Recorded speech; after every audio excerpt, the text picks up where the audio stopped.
Welcome back to the Zero E Michigan podcast. I'm Carl Bloss, and my co-host is Larry Hudson.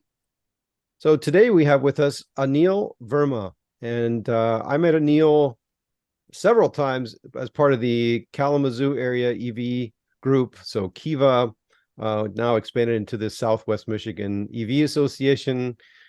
He is a Tesla driver, but without further ado, I'm going to let him introduce himself.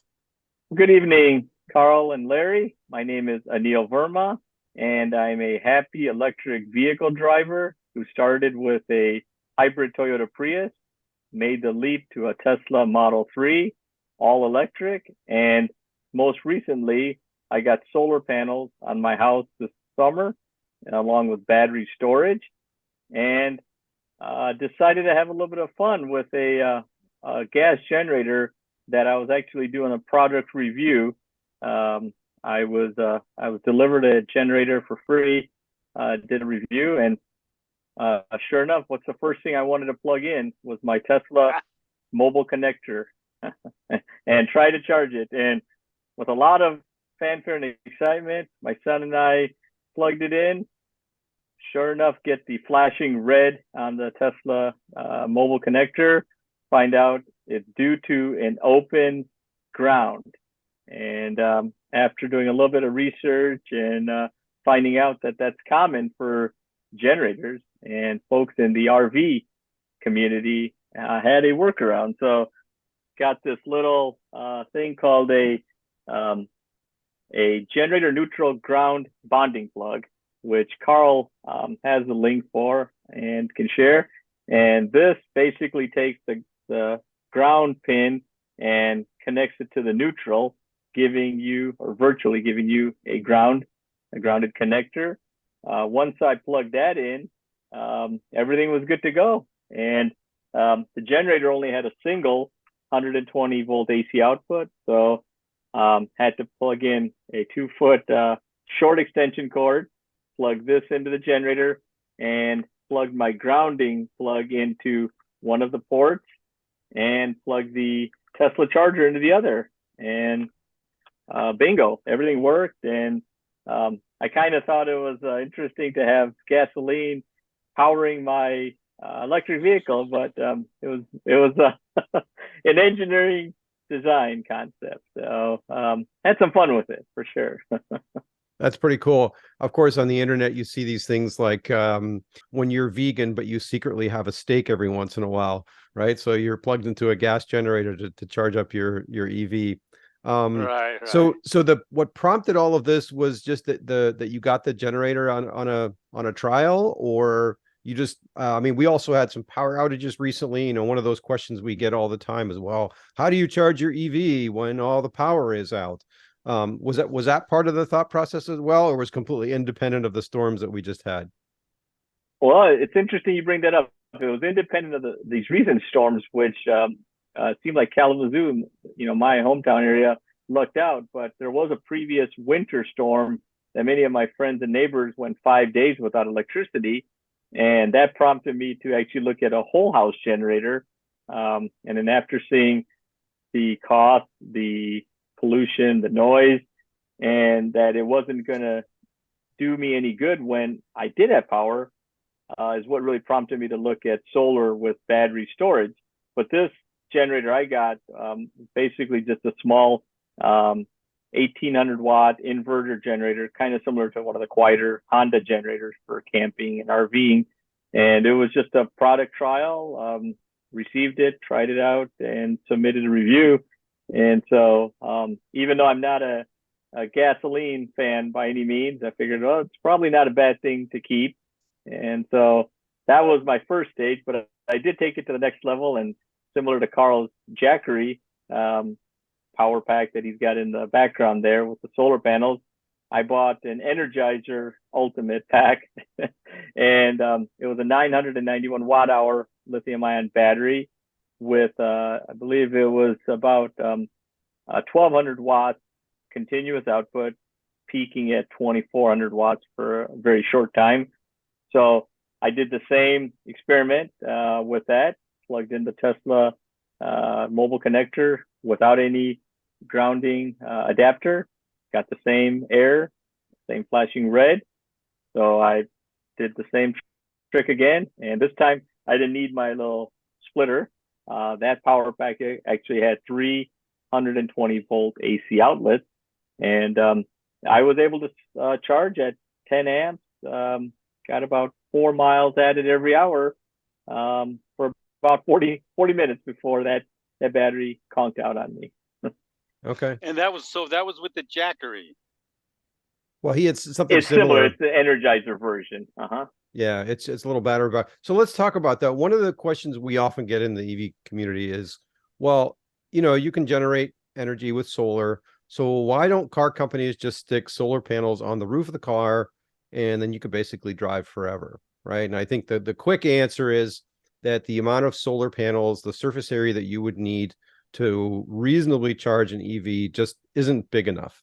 I think maybe one of the notable exceptions is the Aptera vehicle that's supposed to be coming out, just because it's so efficient. It would add 30, 40 miles of range per day, which still isn't a huge amount.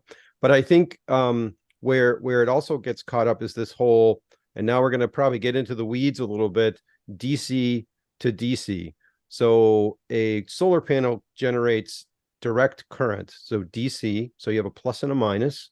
The battery in an EV is also DC, but the problem is to get the right voltages, because you don't know how the sunshine is going to be, how intense it's going to be, because once the cloud gets in the way, then the voltage drops. And so what essentially you've done with your Energizer box is you've put a buffer in the middle, right? So what happens is with with my Jackery box, I have 200-watt panels.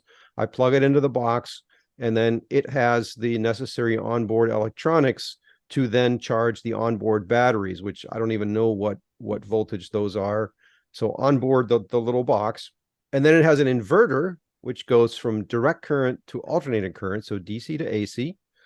And that's what allows you to run household devices. I mean, that's what makes these devices so useful, is you can run a refrigerator during a power outage, a freezer.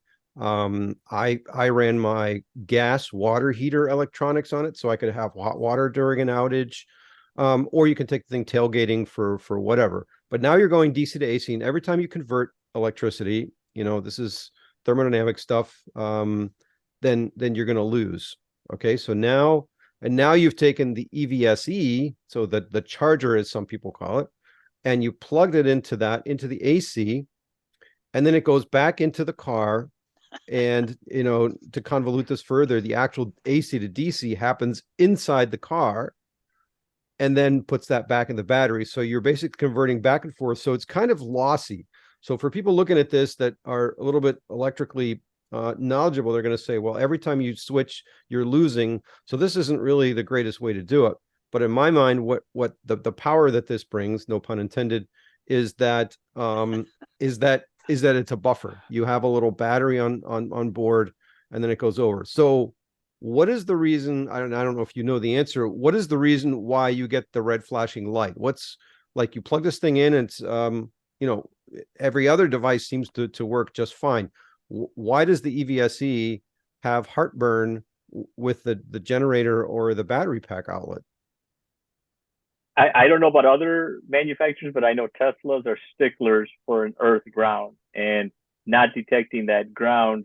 I've seen this problem elsewhere when I plugged in while traveling, and it's kind of frustrating because you don't always get that real guaranteed, earth ground. So that red flashing light was basically a lack of ground, and I found that out after looking at the error code on the screen in the Tesla. So it's a workaround, but it's a priceless component to definitely keep with my mobile connector, and it's probably not a bad idea if you're visiting campgrounds that have the 20 amp and even the 30 amp connectors, that they don't always have a good earth ground. And I did find out after a lot of research that a critical component a lot of RV owners have is an EMS. It's an electricity monitoring system, which will shut off the shore power, the external power, to the RV if it detects improper ground or a surge or a higher voltage or even a lower voltage. So definitely, I did a lot of research, and an RV is in my dream once I get my Cybertruck someday. So it's probably a good thing I'm learning now. Okay, so the quick answer, it's a bad ground, or what the EVSE perceives as a bad ground.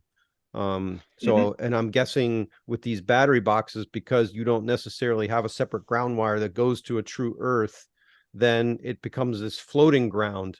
And then the EVSE probably measures the potential difference between the neutral and the ground and says, yeah, this isn't properly grounded. This doesn't seem safe to me. I'm gonna not let you charge. And so that grounding plug essentially, and if you open your panel box, not that I advocate people do this that don't know what they're doing, but your home panel box has, of course it's alternating current. So you have a neutral, and if you look at the panel box, your neutral is grounded at the panel box. And so the whole idea is that when you plug in a device that's grounded, and if for whatever reason it looks like there's going to be current flowing through a human, the ground takes care of that by routing it back safely to the ground. So I think that's, again, not getting too far into the weeds. But in terms of charging, I've seen the same thing. A lot of the EVSEs that I've plugged in, whether it's a Tesla universal mobile connector or some of the other ones, if you try to plug it into one of these battery boxes, it has an issue. Also, I mean, I've gone to a hotel where I asked for permission to charge off a regular outlet, and they had a busted ground pin, and I've tried to plug in with one of those adapters, that goes from 3 pins to 2 pins, and also it says, no, I'm not doing this. You get the red light, and then you can't charge. But my understanding is it's perfectly safe to do this on the generator and the battery boxes, simply because it does have a ground, but it's just not connected to the actual earth ground. So connecting the two of them makes the EVSE happy, and off it goes. Exactly. On my commercial property, just if you open the box, I'm not allowed, like in my apartments, I have to actually have that ground bar off to the side that goes all the way down 3 stories outside and into a 20 or a 10-foot ground bar, right, connected. So and then the other one's the common, like you're talking. But yeah, anyways, I don't, little in the weeds there, but just interesting. Yeah, that's the true ground. In Europe, I mean, they call it earthing, right? So, or it's that you actually are taking that potential back to an actual point in the ground.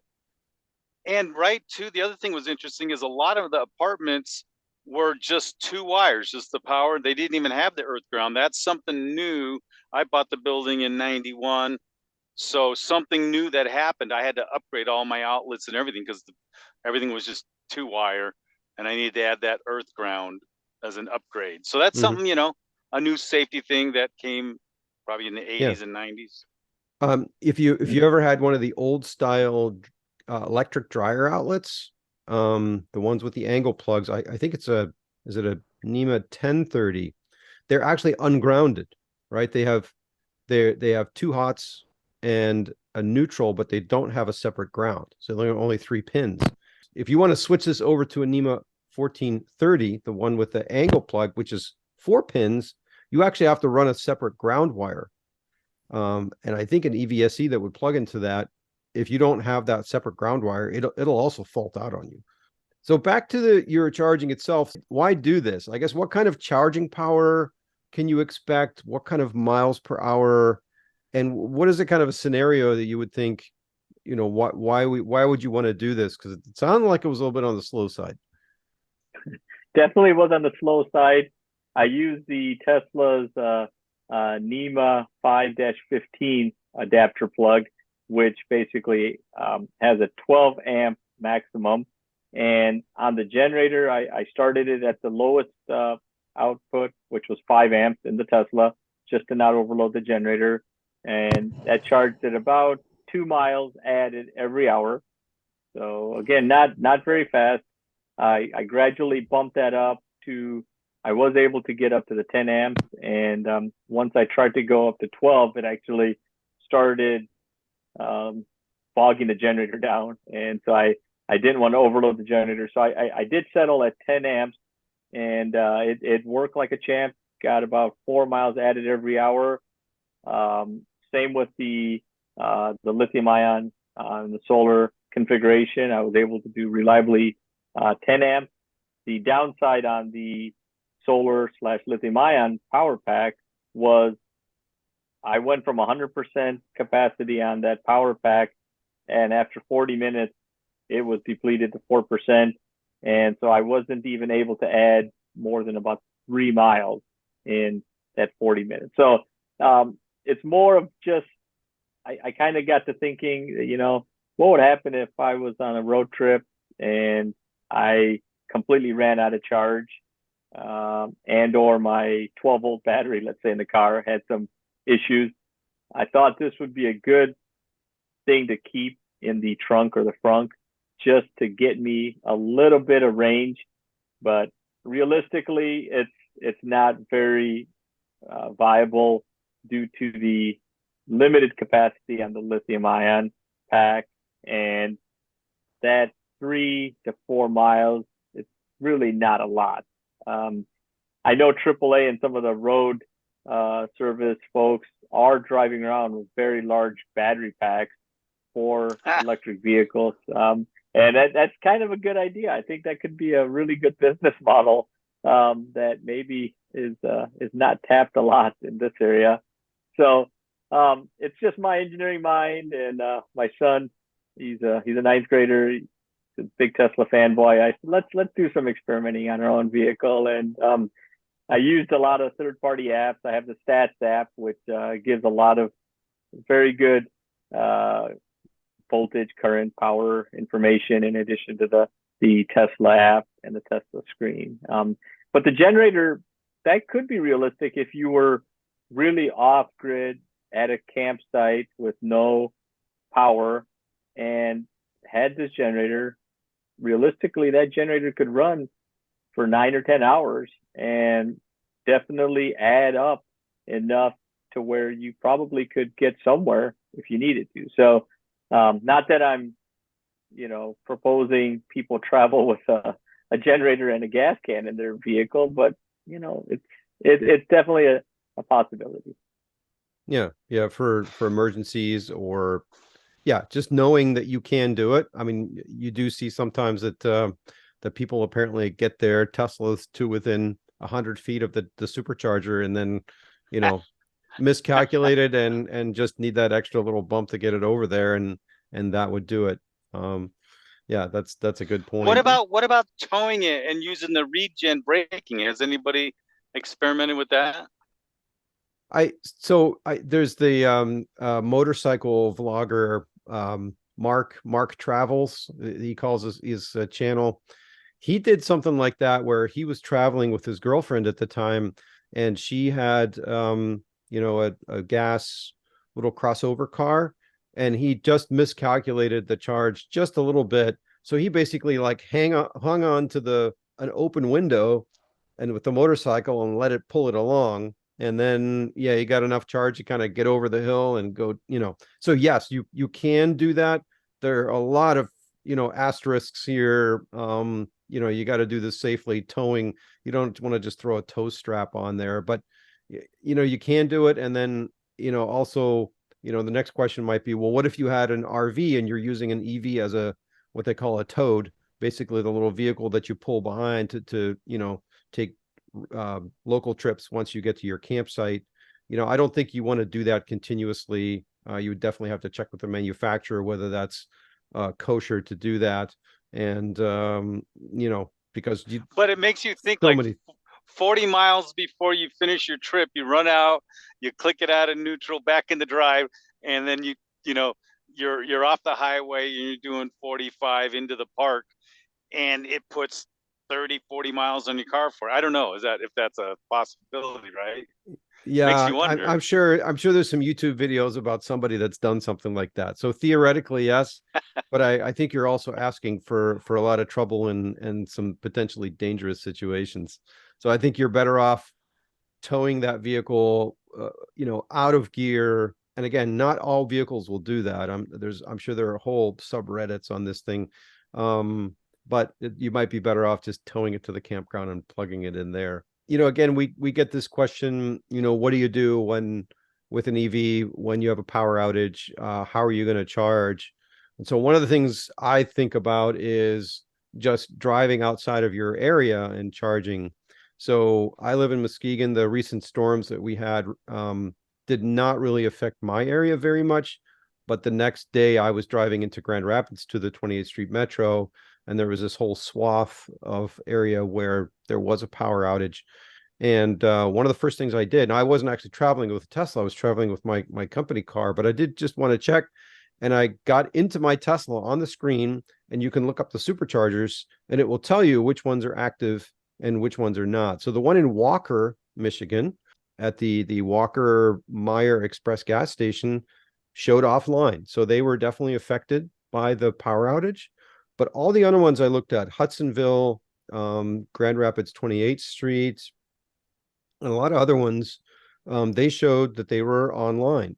So one of my thoughts is, if you have a power outage, and maybe even if you're using your vehicle for a battery backup for vehicle to load, I mean, if you use that and there's enough energy in a car battery that you could probably run your house for a couple days without running it too far down. So you could theoretically, drive it across town, charge it back up for 20, 30 minutes, and then go back home, and then you can start all over again, run your house for a while. So I don't know what your thoughts are on that. Like, what do you think is the best way to handle power outages for an EV?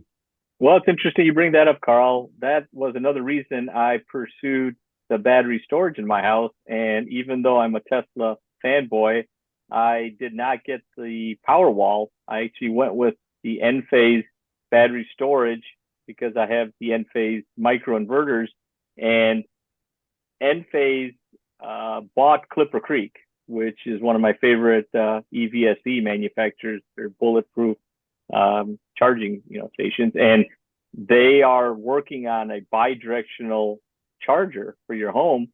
And the way I look at it, I have a 75 kilowatt hour battery in my Tesla, and I only have a 10 kilowatt hour battery storage in my house, which I paid quite a premium for. And the math doesn't quite work when you think about the vehicle in your garage and how large that battery is. So I actually am very excited if the rumor is the Cybertruck will be Tesla's first vehicle to permit bi-directional charging. And if that, I think that's going to have a 100 kilowatt hour battery at the starting size. It's going to be a very capable battery. I would love to do exactly that, is if there's an extended power outage in the middle of winter and I'm not getting a lot of solar generated, like you said, go to the nearest supercharger that has power, charge up, come home, plug in, and potentially run the home off of the Tesla battery. So, Yeah, that's cool. I hadn't even thought of that, because now you have both the battery backup home static, and you have the vehicle, which essentially is like a big electron tank.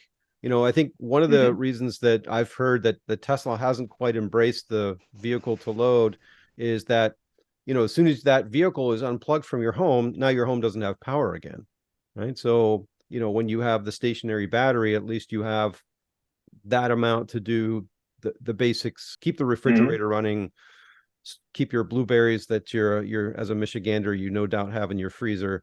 But then with a vehicle, like you said, you could shuttle back and forth. So that's like the ideal combination. It's interesting what you said about the Clipper Creek. I think they've been that was my first EVSE, was a Clipper Creek 24 amp, and yeah, they're very solid. And I had solar on my last house. Now I have a condo, so I don't own my roof rights, but I also had Enphase microinverters, and I've heard very good things about it. For sure. So back to the home battery in the car, there's actually some YouTubes that people are thinking, big world, that they feel like it's kind of irresponsible that Tesla isn't allowing us to use, because, we can't make enough batteries to put big batteries in every home and convert all the cars. But if people were starting to use the batteries in their car and they didn't have to have maybe just a little one on the house, run it for a couple hours, like you said, so you could run out with your car. But there's been talk about that. And then I thought I heard that that all the Teslas do have the hardware for it. It's the some of the hardware that would be possible to access the battery in a 3 or an S. But you know what I mean? I haven't been able to go. I don't have one, so I haven't spent time looking into it. And then I don't know, when's your warranty run out? I guess would be the second question. Well, I heard Texas just this week is permitting homeowners with Tesla Powerwalls to actually have microgrids enabled and basically be a mini power plant. So I think maybe Tesla having a strong presence in Texas, and Texas having recently encountered the grid issues that they had in the winter, when a lot of their wind turbines and so forth froze up. It's a really good concept. At some point, I think it's a little bit of conflict of interest for Tesla, because if everybody that had a Tesla vehicle did this, then why would they need to buy any power walls? So some of it, I think, could be driven that way as well, where they don't want to cannibalize their power wall sales by providing this feature. Yeah, that's true. But again, I think there's also that issue that once your vehicle is no longer plugged in, then you can't power your house, right? So let's say your family's at home, you're under a power outage, and then you need to go and drive that vehicle somewhere. Boom, you got to cut it off, and there's no more power. So I do see that, but I also, if you think about it, it's like, oh yeah, the cannibalization of the Powerwall sales. I get that as well. Mm-hmm. Now, is this alternative Powerwall, is it the same size as the Tesla, or is it smaller? Or no, you said 10 kilowatt hour. It's a 10 kilowatt hour. It's basically two banks of they're 3.3 kilowatt hour battery packs in a module of 3, and so I've got a bank of these, and then down the road I've planned enough to put a second bank, so another 10 kilowatt hour. But the biggest selling point to me was that these are lithium phosphate and not lithium ion, and they are much more stable and indoor safe. Even though the Powerwall can be indoors, most are not recommended. They are lithium ion, and they are more volatile. So that was the other reason I opted to go with the Enphase system. It's got a little bit less energy density. So, if you wanted the maximum bang for your buck, the Powerwall is a 13 kilowatt hour system. Mine's 10 kilowatt hour. So slightly less, but not a whole lot less. Was the money quite a bit less, or was it per kilowatt? It was above. No, not a whole lot less. But the Powerwall is definitely just a more powerful system. I think nobody's got as good of battery chemistry currently as than Tesla does. You look at the vehicles, you look at the efficiency of Tesla vehicles. They are able to really maximize the output, but there is some concerns about having a battery pack like that in your home. My battery pack, it's passive cooling. There's no fans or anything like that needed. The system does not get very hot. It's just fins and kind of convection that really cools it down.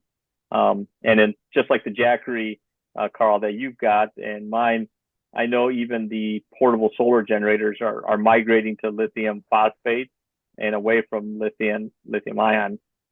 Last week when we had the 100-degree weather, I was a little concerned about keeping that lithium ion battery pack in the trunk of my Tesla due to the heat. It did have me concerned, so I took it out. But I think lithium phosphates are the future. Even Tesla's going the LiPo, battery packs down the road. They can be charged to 100%, without any issues. Versus the lithium ions, it's not advised to charge them all the way up to 100% typically. Of course, it's not a good Wow, idea to good keep stuff. a gas can in your car when it's that hot either. Back when I did traveling with my Volkswagen camper van, I had a little gas can that I kept in the spare tire, which for the Volkswagen went in the front because the engine was in the rear. And it got, I guess, it was a hot day. Also, it got too close to the cooling, the radiator in the front, and it blew the little rupture disc out of it. And all of a sudden I heard pow, and then you smelled gas everywhere. And all it would have had to do is find an ignition point, and I would have had a really bad day. But anyway, but one of the things I wanted to point out was there's one more advantage to having a battery backup with your solar panel system, and that is if you have a pure grid tied system with no battery, as soon as the power goes out, your solar panel system doesn't do you any good, because there's typically the inverters they look for live line voltage, and if it doesn't find any, it will shut them down, because what they don't want is that you're connected to the grid, you're generating power, and then all these linemen that had all this admirable service recently, they're potentially at risk from people sending energy back out to the grid. So that's one of those safety features. But if you have a battery backup system, then you're keeping through inverters, you're keeping your line voltage up, and then the cutoff from the grid has to be done a different way. I mean, you still have a cutoff so that nobody gets shocked. But my understanding is if you have the battery backup, then it will actually do you some good during a power outage. Yep, you're correct. And I actually had about a 15-minute power outage, and I didn't even know until I looked on my app and I saw this symbol I'd never seen. And sure enough, the power went out, but everything in my house continued running. There was no drop, and that was really a big selling point for the battery storage. And Enphase's latest microinverters, they actually do have the capability of powering limited devices directly off of the microinverters, but it's extremely minute. I mean, you might be able to charge a cell phone, and it's a feature that they've got. So during the day, if there's enough solar, they have that capability, but it's very limited. And I think that having the solar and the battery storage, even for offsetting peak pricing, from 2 to 7 p.m. with consumers' energy, the battery storage is a great way for me to be able to control when I'm using some of my higher current draw devices. And it's even got me charging my Tesla at earlier times and at lower amperage, because I'm trying to maximize the solar potential. If it's daylight till 6, 7, 8 p.m., I might start charging earlier because I'm still getting, the solar. My battery storage is fully charged up typically by about noon. And after that, it's just either used for the house or I'm net metering, I'm exporting to the grid. So I've been doing some experimenting, but I have actually been charging at about 15 amps rather than the 40 amps, because I don't want to deplete my battery storage in my house to the point where if I lose power in the middle of the night, I don't want to run into that situation where my battery's down to its reserve, and I might get into a possible situation. So you're essentially doing your own managed charging, because we get this question also, like, well, what if everybody charges overnight? Then you could potentially tax the grid. And my answer to this is that we have to migrate at some point from this idea of a static policy of charge after 11 p.m. before 6 a.m. to one of managed charging, where what you're talking about, when there's excess solar, when there's excess renewables, that it can actually send a signal to the EVSE to say, this is the time to charge. And you can do that through pricing signals. I believe California is already doing it, or at least piloting this. And I think there are also EVSEs that you can buy, and potentially, with your Enphase system, that's something maybe you want to look at some point, that it will, the system will know that, okay, my batteries are fully charged, but I'm still net exporting, rather than exporting it and maybe not getting the full net metering credit for it. Let's now fill up the car So it sends a signal to the EVSE and says, okay, and it actually changes the amps to only charge what would have been exported to the grid. So I don't know if you've seen anything on that from Enphase. I have not, but the solar installer did warn me about one potential issue. If I charge the car at maximum current, the battery storage might actually kick offline because it overloads its capability, similar to if you had a central air conditioning or some high amperage load.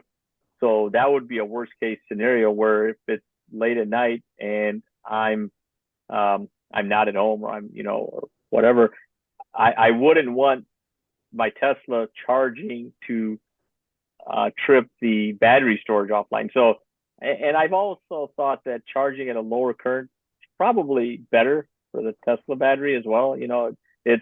Everything stays cooler, and if I've got the whole night to charge the battery, I don't really need to charge it at 40 or 50 amps. I think 15 amps, it's still adding plenty, and if I do lose power at any point, that 15 amps is manageable. The battery storage will continue doing its thing. But and then there's the smart circuit breaker panels, the SPLAN, which you could actually have a breaker panel like that automatically directs which loads stay online when you lose power. But those are quite pricey, and I'm not probably going to jump to that point. We talked about those yesterday too, and yeah, that's some cool tech coming down the road.